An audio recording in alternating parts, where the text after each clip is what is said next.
You listen, girls.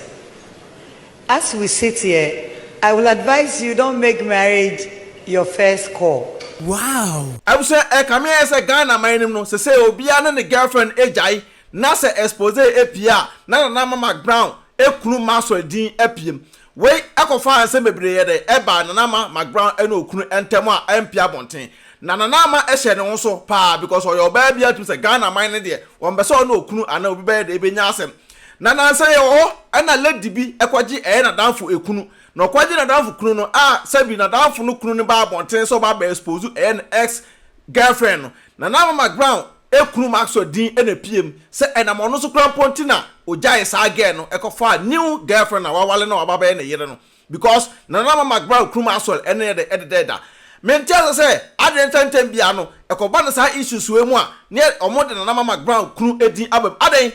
on person good Ama Macbrown, Awaliana, and I'm well so Amanama say they own to me any nabium, own to me and Sandy Bium, because why didn't Ache, why I won't watch it in an armor, Edin say for me, about trouble on tenant, I want a William, or so percent Ghana for whom you are already all come. No, Busunya de ever near at the Suadia, Eman, Abusa, and some Nanosi, Nanama, same when you know. I know what now so. No, I'm one tentem. I must have you be on the real also from. You go to Mla Nicotia bar, but I don't find in Cananama. Sawa Bressa. An advice that I'll give to my little self or probably my little sister.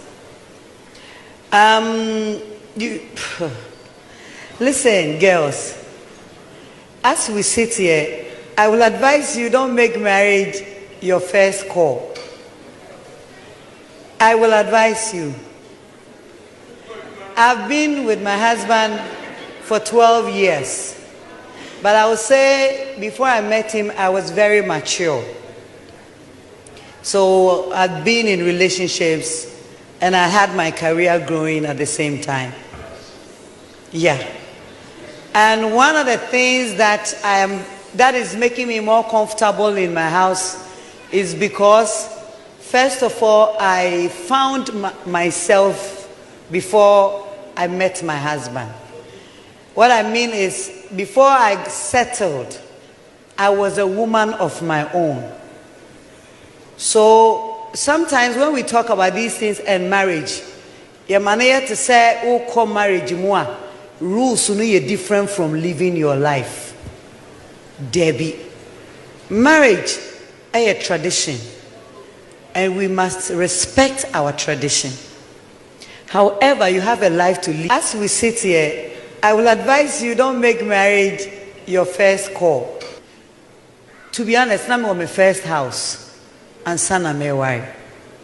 It is like I wish you would come instead of here, Bema. Anna, yes, in coming share that because we back tradition more. Your mom marriage, I had to say, oh, kwa waremu, uknu ko show. Uko brown wasi. Business beat me, but na me ma can't me kun say wait yenye den. Yenye. Because I know you're different from marriage. I am a carrier, Matia no as separate. And my betty me kun as separate. Me ye in fact home. Say me be a brand ambassador, me catch me kun say meje 1 CD. Or 99.9 cry me nye. Pachawuti, a different from say your husband, because at that time I represented as a manager. Inti na hono me catch and say, Jumana men na me kwa no.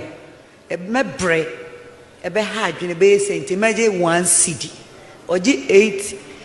CDs, or 8 CDs amenye. Inti hono me busa amrana, so I've not insulted his intelligence, I've not disrespected him, and I've not. When I come home, me be fear, me nye star, me a married woman. Inti me be fear, me kwe juma ye bibia ya house help, also me ko bisa house help said that Max say Didi. So when Didi also me fast ko hwe na bufu na come chale. Oh de yes we need you. Sada me share reaction on enya also me master strategy for. Also, my master strategy because oh, a queer hard, babe. On say, me call meeting na me yes in, and then I'm me chair you. Internet queer, I would the unim. Set and quite be a free gym. Mammy has a meeting me for young or crowd, me and come away and pacho. That time on the boafu, I don't know knew the American and Intino. Obey to me, Eddie. Inti me may fast, no, my solve it no quick. But and yet because me brother wants say a man Intino. Now I call club, now about 3 o'clock, now me see Miss Rosa Mecca, Davy Mecca.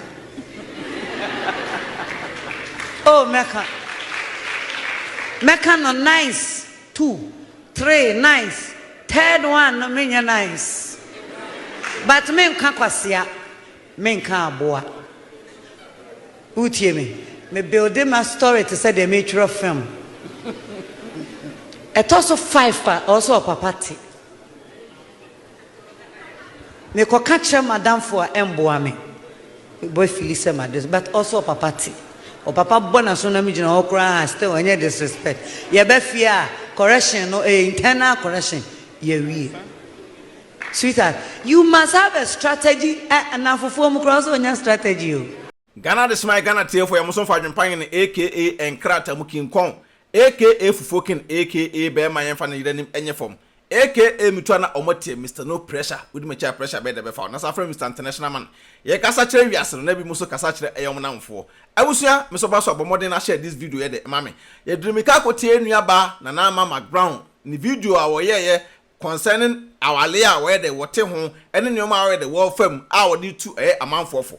hwe enyoma na ma eka no wo ya oba na aba ye platform so a memfa no tra keke tio enya de so fa no tra keke because awale na asabi wo ko na ma de opa kire se wo ko na awale no na ode ne ho dada tio na ode ne ho dada na o ne sika e wo ne fie ba akobi ye de etim dada na we ne nyina achi no oposka no wo ne nyina no na obehia bema se de be ya oba na we no ebesi pi asita oba de wo ska sese kra na bema kan ho a enya de asabi animunyame de edi wachi na Ama making statement bi na sa statement eya na celebrities na eta yusu pa muntie sa asem na celebrities na eta yusu no sa asem no uya oba udo onim se na ma wakasa bebre oyeminu aba me penasem pa okunu so eminu aba ma penasem pa but muntie me adwenpan na me ndim opinion eba because me no me ma megina finfin ba bia asabi we ye no ye no maka ba bia we ye nye no maka na Ama statement to make ye ne say o party say ono ko hia be ma no woni sika dada no woni fie bi de atim eno so enkyere say ebia say oye de o disrespect be ma no eno enkyere say be ma de ka asem kyere na ma wontie ba o kan ya koduru abi say so kwa akoye adwuma na eduru sika asem a na be ma ne be kan bia eho no wonye de wontie na Ama eno ema awale a wote hun NCP tie asampa ameka kyero no ewom say wo ye adwuma wo house girl ba house girl na ya na mo sa celebrities mo fa no sa house girl for no eno sa nipa na dua ne kokoye okunu da be ma ne obi na so ni suban a obedi no me ka no krobi a kire mo sa celebrities ma na mo Ghana na mo ya mo sa mu oska enti chenchen atwan se ukofa be ma ebetena wo nchen no asema wo ka no wo ka asem bi ekoti so se wo na edura bi na ka wo hia be ma but enam se awale eye mfaso wo so oba wo ba wiase ente hu hia be ma dia na se ka ekamia akwa se na Ama Macbrown ukru na masoro na woni ne tie no kra no bibi nti ene ma akotwe be ma ne ben wa na wonum nsa na adwenpan ne meka unsa me na asem bi wo e ba metra kire din ne mate de ekọ amanfo webre etwetwe be ma ne wuram se wo twempena wo yesei be ma ne we ekoda be ma ne we kwakọ yesei eno na apushi na Ama aba abonta be kire sa asem we mu sa asem no ena apushi wa esi aba be kire sa asem na me bi de minu aba no enoma wo ye bia no eye sabi ebi obi ena bia enya because obi ade na enso be ye de ewo no ba wo nsem ya ba be kan yi am ye ba dwema metra ase din achaki hu ne ye no ene se awale ne kwan wa na awale a ne kwan wa no am se celebrities no to da na stardom no edi mutrin bebre bato ka asem be si se wo fi a wo nye star se wo fi na wo nye star ne de ene se wo de na ma kunu di na Ama se ukunu ebia minim ni suban minim ne da minhia ne da pena ye nyina pe ho asem e o social ne media no so but the wo ye no Sabio se me adwempa de be me ka se me nyes ka se den na me de me ho se de kura na me yire se okofa house girl a enya house girl na be do na se me ni o oba matis kada wale na me na me hwe na house girl na be aduane se mlamedi ene medi house girl na ka ho because oba na aduane e de na no twa so e de na ma me ka cho sa celebrities na mute Ghana na mo ya mo se ene ye de woska ye woska ntino be ma ne tie no se be ma no kofo ochi a odi so fo ochi se be ba bia no ne tie a wono wo ba no so wanya ska entu akohia be ma no as celebrities ma na ye Ghana ni nyina no ko wale me ma na aso mbe so mo tena me ma no so aso mbe so mo ye ma me ma ne hunu se aso mo do mo nya obi a sa ne ma na gira so na obi tinchen na nipa no krokro be ma no nipa ni ade be ma no pe ma na be ma no ko fa sa nipa na ma ba abonten se ye krum achiti e wo ye so ye krum nye na me woskara me ko wale be ma no na be ma no onya ta ma me be ma no hwa mi enya sa o oba bia o woska bia no so ko fa be ma scan automatically be ma no dia because wa wale no nta wale a wa wale no se wo kwa ya adwuma wom ayo professional eno na be ma no be hia wom ena no so na be ma no na dwene ene nim de ebeta wachi ansa na etmasipi because na nama tama wunhia maxwell na wunya nnu sei o tama wunhia wukrum aso na wunya nnu sei etebe Ghana for no keke kansan bi afa ho se begu awale Ghana for do mani besi awale a wote ho ene nso na begina so ama bema nso ehunu se enoma 1 or 2 bia woye ewo fie enoma 1 or 2 bia ebia ekwa a ono so wompe no ene begina so ama bema afa obachi because ye ompanifo bu be se sabi ebia bema bi wo ho a do be bia enso nani but sabi kana na ama de ka ni ha bia woye ukuta wo chese waye obi bia kama watototo nyoma wani ate ubu ade bibia koso but awale mu no ensem ewo mu no anu edene awale mu nsem na anu edene tinanama saa nsem na be kan na me adwompan me gina make yo because who say statement na make ye no efo ba bi na ye efo ba bi no so nye because ba bi wo ho a egu ba ma nanim ase ba ma ne ba dwema okotena ase na onya this video no ohwa because na me yere ede ba asem nko a na akogina abonten abeka se oba de men teki awale se ayo first na nama na sa futo ya koma ankreye afuto ya akogina school mu hoyi e ka tro mo se oba de osisu a men fa awale wake up men teki awale se de awale na ye obi bia na nama sa awale nya bibia nkanenka ka onya nwuyo awale enya bibia kanenka ne ni je o awale bibi but mo ma no se munya ska mumu me ma no kwede e ba akopɛ because me adwempa me tuwe me nya ska bebre ana me yire nkonya ska nsene me na me yire nka nkyɛ house girl no de me ni meka so yo mate ba sa house girl no na duane ayam de yem da one day me so na hwɛ na me so no hwɛ a ene ye na ma house girl fo bebre no made fo bebre no omoji amanfo mu ekrum efra mu nsem no ubehu no ho sɛ wo da wo ye star obi anim obi ayo sei ehun sɛ ne Ghana fo no estedi nyoma o enu ntina da bia na mo mba no mo bɔ ukunu no ho side